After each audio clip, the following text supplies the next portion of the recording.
भगवान बुद्ध की एक कहानी है जो चुप रहने की ताकत को समझाती है। यह कहानी हमें सिखाती है कि कभी-कभी शांत रहना और सही समय पर प्रतिक्रिया न देना सबसे बुद्धिमानी होती है। कहानी। एक बार भगवान बुद्ध अपने शिष्यों के साथ कहीं जा रहे थे। चलते चलते वे एक गांव पहुंचे। वहां के कुछ लोग भगवान बुद्ध के पास आए और बिना किसी कारण के उन्हें अपशब्द कहने लगे।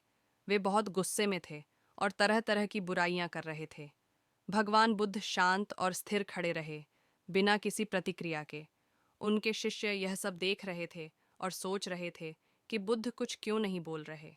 जब गांव के लोग थक गए और चुप हो गए, तब भगवान बुद्ध ने बहुत ही शांतिपूर्वक उनसे कहा, यदि आप किसी को कोई उपहार देते हैं और वह उसे स्वीकार नहीं करता, तो उपहार किसका हो जाता है?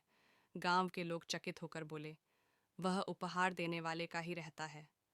भगवान बुद्ध ने मुस्कुराते हुए कहा, आपने जो अपशब्द और गुस्सा मुझे दिया, मैंने उसे स्वीकार नहीं किया, इसलिए यह सब आपका ही रह गया।